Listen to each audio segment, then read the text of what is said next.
O frio que envolve a Groenlândia não é apenas climático. Ele carrega silêncio, distância e uma sensação histórica de território esquecido, estrategicamente posicionado entre potências que sempre olharam para o Ártico como fronteira futura, nunca como presente.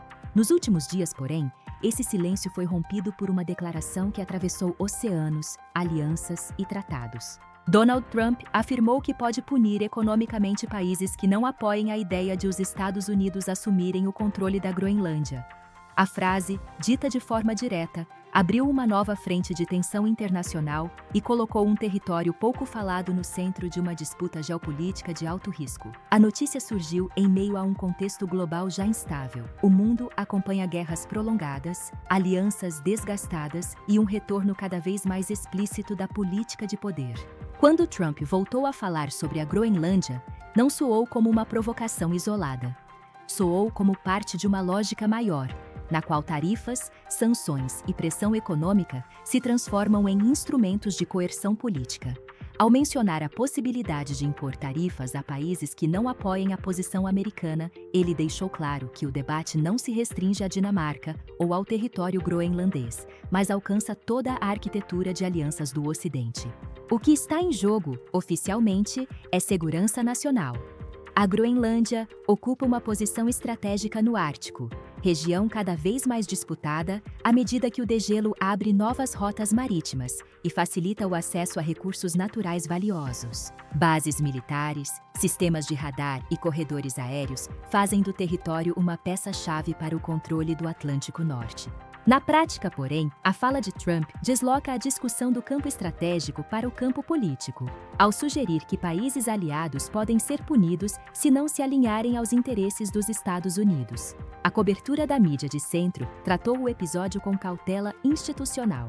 Veículos mais alinhados ao eixo informativo tradicional destacaram a fala como uma ameaça retórica, contextualizando-a dentro do histórico de Trump de usar tarifas como ferramenta de negociação. A ênfase recaiu sobre o impacto diplomático das declarações e sobre a reação imediata de governos europeus, especialmente da Dinamarca, que reiterou que a Groenlândia não está à venda e que qualquer decisão sobre seu futuro cabe aos próprios groenlandeses. Nesse enquadramento, o foco não é a agressividade da fala, mas o risco de escalada desnecessária em um momento de fragilidade das relações transatlânticas. Essa narrativa de centro também se preocupa em enquadrar o episódio dentro das normas internacionais.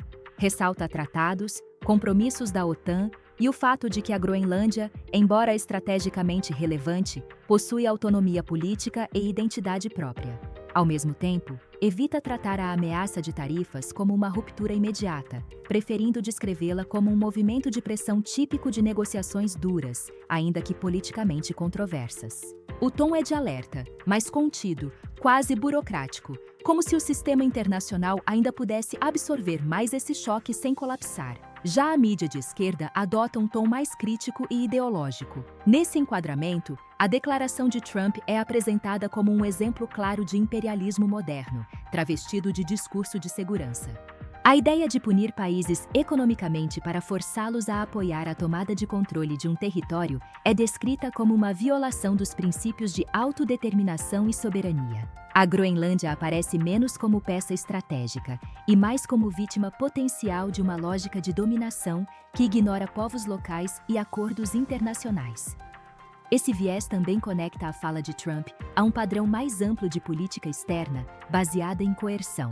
Tarifas, sanções e ameaças são apresentadas como instrumentos que transformam relações diplomáticas em relações de força. A esquerda enfatiza o risco de normalização desse tipo de discurso, alertando que, se aceito no caso da Groenlândia, ele pode se repetir em outras regiões estratégicas. Há ainda uma crítica direta à instrumentalização da economia global, na qual países menores acabam pagando o preço de disputas entre grandes potências. Por outro lado, a mídia de direita interpreta o episódio sob uma lógica completamente distinta. Nesse enquadramento, a fala de Trump é vista como pragmatismo estratégico. A Groenlândia é tratada como um ativo vital para a segurança americana, especialmente diante da presença crescente da China e da Rússia no Ártico. A ameaça de tarifas não é descrita como coerção, mas como um mecanismo legítimo de defesa de interesses nacionais. Para esse viés, alianças que não se mostram firmes deixam de ser confiáveis. A direita também explora a ideia de que os Estados Unidos carregam o peso principal da defesa do Ocidente e, portanto, têm o direito de exigir alinhamento. Alguns veículos chegam a sugerir que, se aliados europeus se recusarem a apoiar uma estratégia considerada vital por Washington, isso justificaria uma revisão mais ampla das alianças existentes, incluindo questionamentos sobre o papel dos EUA na OTAN. Nesse discurso, Trump aparece menos como provocador e mais como alguém disposto a dizer em voz alta o que outros apenas pensam em silêncio.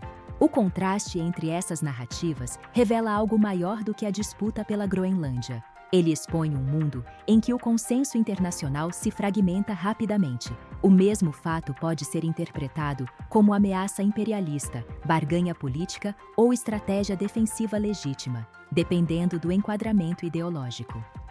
A Groenlândia, nesse cenário, deixa de ser apenas um território gelado e passa a simbolizar o ponto de atrito entre diferentes visões de ordem global.